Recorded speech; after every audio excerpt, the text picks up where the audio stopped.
I used to feel some electric happiness, emotions, and a pride every time a black face broke a ceiling. First CEO, first black person to win an Oscar, when they win Olympic gold, or when a black team defeats another team, white team, European or Asian team. When Obama became president, I used to be excited that we have now the second black president of the United States. My chest swelled in happiness. Hope flooded me. Then one day, that feeling died. Not because I stopped loving, but because I finally saw the cage we were all cheering inside. We need to wake up. That pride that you feel, those emotions that you express, that's not liberation, that's not happiness. It's Stockholm syndrome with better stage lighting and a better environment. Let's look at the Bolt paradox, where we tell Usain Bolt that you didn't win, you obeyed. Usain Bolt didn't conquer the 100 meters. He conquered a European stopwatch. Meters, seconds, lengths, a colonial measuring tape wrapped around African bodies. He became the perfect subject of grammar that was invented in the British mills and the German rail yards. Your hero didn't break the system, didn't break any record. He actually validated it perfectly. Feel that sting, understand this truth about all our childhood idols. It's said that I used to celebrate a black excellency, but I have stopped because the sprint itself is a colonial weapon. It rewards explosive individualism, not the secular synchronized genius displayed by our ancestors, even some of them today hunting in the Ituri forests. Both gold medals, just shiny proof that he mastered the master's bodily grammar. Every time you cheer black excellence, black success, black pride in their stadiums, you are clapping for the slave who has done it better and faster than another slave in chains. In 1884, Africa was legally erased. Berlin Conference, where European men in suits drew lines through mountains, rivers, hills, and deserts, which they had never visited. They didn't conquer Africa, they defined it out of existence. And they birthed another one with borders in which we now celebrate our independence. When you throw parties for the successful transfer of so-called power from Europe or Europeans to you as an African, as a black government, you are just celebrating the transfer of keys to a prison your ancestors never built. The borders you defend with all your life were drawn by Cecil John Rhodes. That's betrayal. When you watch those borders like a cat watching a mouse, but you are doing it for the master. When we think of the first black something, it is a conclusion of the final defeat. Every first black doctor, black lawyer, black pilot, black Rhodes scholar, these are not breakthroughs. It's a collapse. They didn't expand African possibility. They didn't resurrect anything African.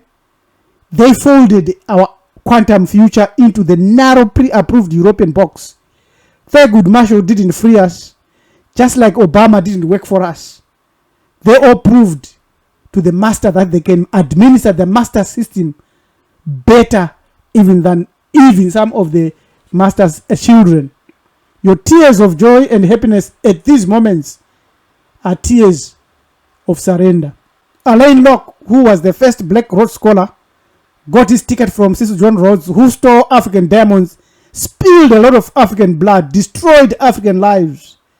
Every time a first black person succeeds inside these institutions that we didn't build, that are not ours, whose law is not ours, they are laundering colonial wealth through black excellence. Thank you. You are not watching accent, success, excellence, achievements, breaking the glass. You're just watching the colonizer getting his money back with a lot of entertainment, but with your applause so much bigger than myself. as well as your approval. This honor is so much bigger than myself. Thank you. Our shared achievement, giving forward, defining excellence. As well as your applause as well as your approval. Thank you. Approval. But there is one exception. One man stands out. Only his name still makes my heart race. Marcus Garvey. He didn't ask for a seat at their table.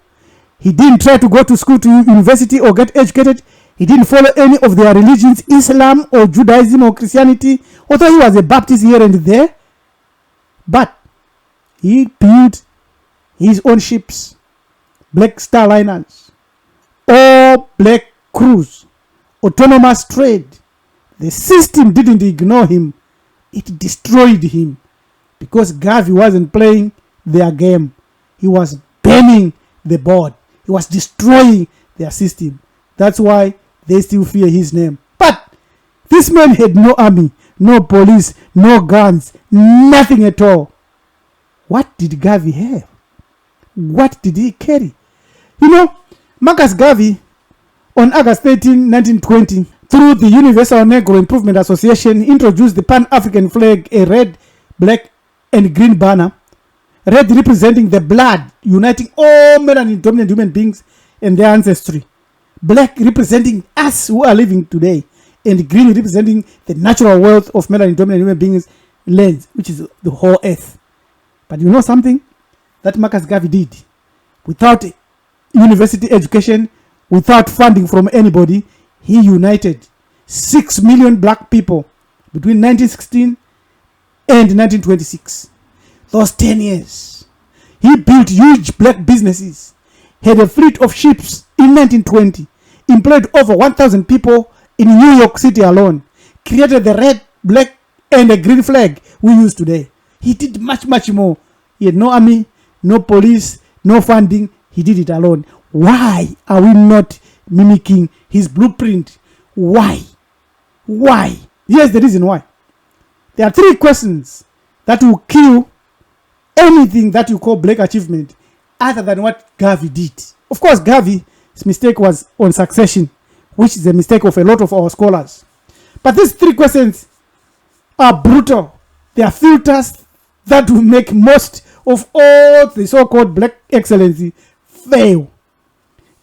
Here are the questions. 1, did it challenge the categories or just win within them, inside them? Did they build their own infrastructure or just got rich inside white systems or white banks?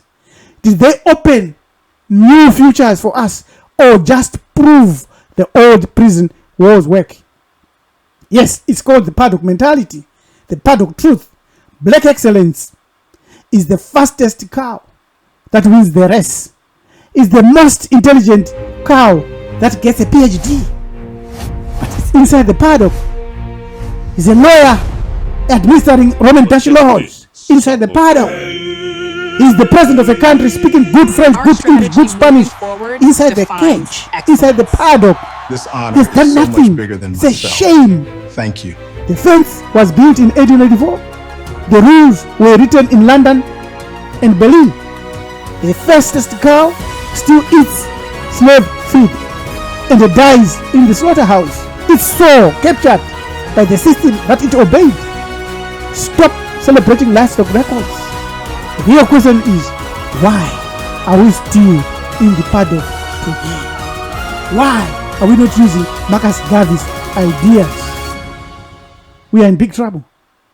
This isn't theory. The system now harvests our resistance too. Decolonial conferences, Pan-Africanism instead of Pan-Globalism, all funded by the same people. Black-owned brands still own their supply chains. Even our rage, even our entertainment, even our athleticism, even our music, all still support colonialism. Because colonialism and the apparatus they set up is harvesting and eating us, eating our energy, feeding the demons that colonized, destroyed, and committed genocide against our ancestors. And we call that success. We are not winning.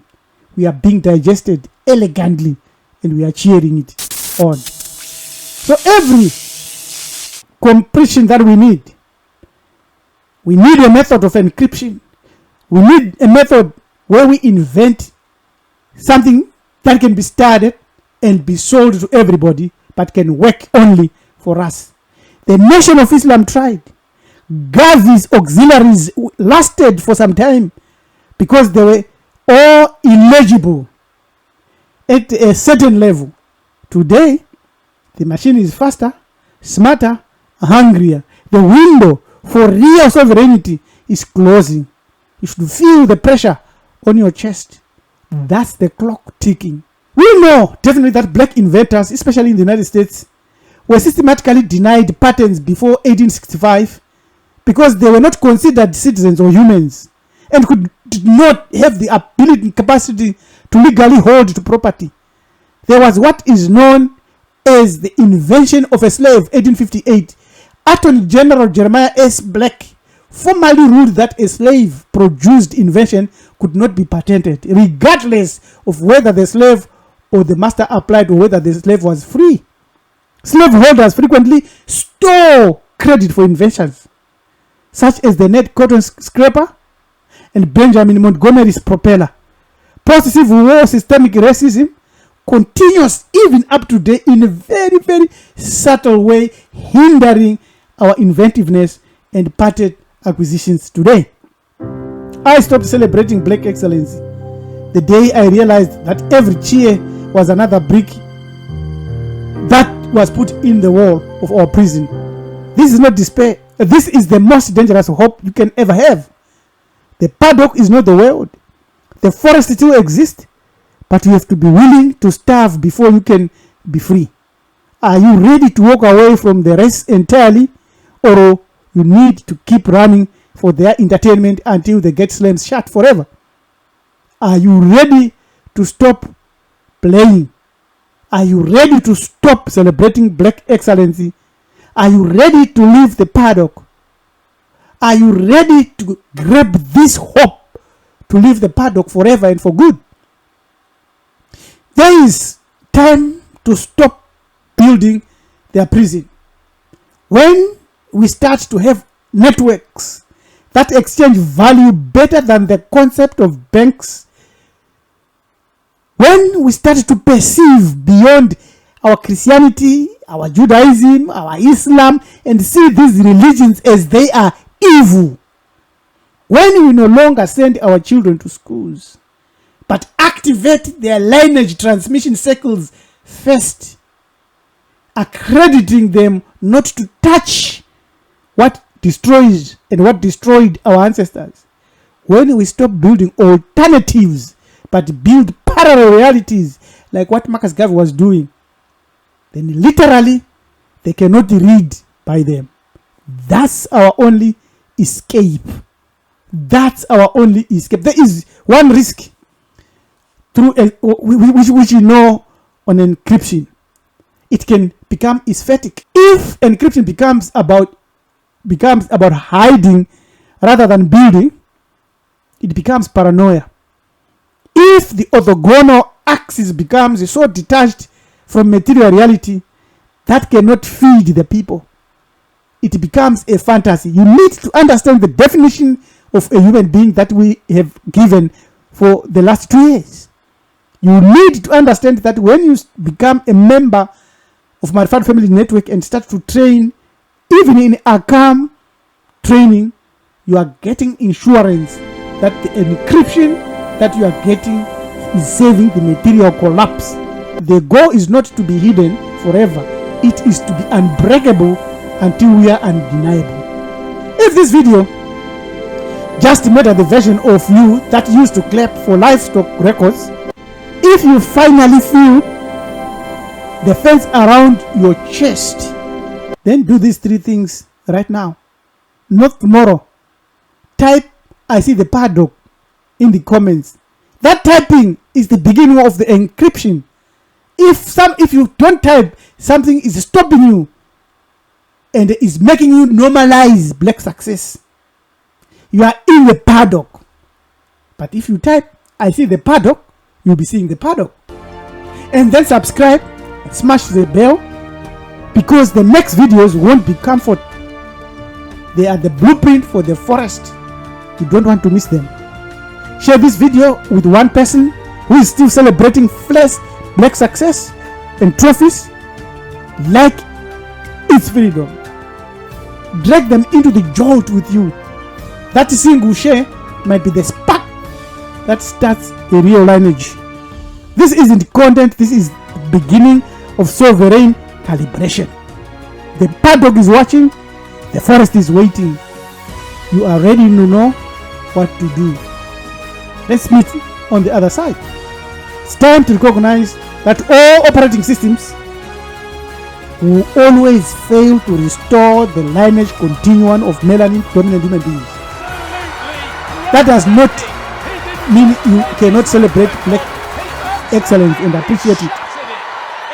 But remember what we are saying.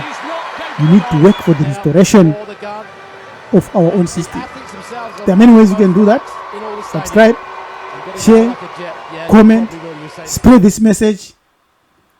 Read our books, especially No More Masters.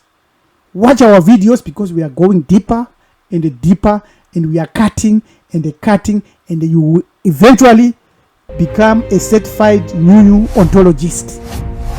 You won't need a certificate, but you have reclaimed the frequency. That's all. You go beyond the capture, even of names, and you start to deal with something far greater. Because it's time to recognize that all systems on earth are against us. Send us an email and let us walk this journey together. Amen. Amen. Amen. Ra. A human being is a biological localized point of consciousness, a wave collapser, and observer. Actively or passively shapes a dominant reality by collapsing a superposition from the all potential and all possibilities into single physical event. This occurs through precise calibration of frequency and ma'atic or aesthetic alignment. Upon the dissolution of the biological suit, called death, it sheds off its carcass, and consciousness that emerges is either a refined sovereign or a recursive entity free or trapped in the loop.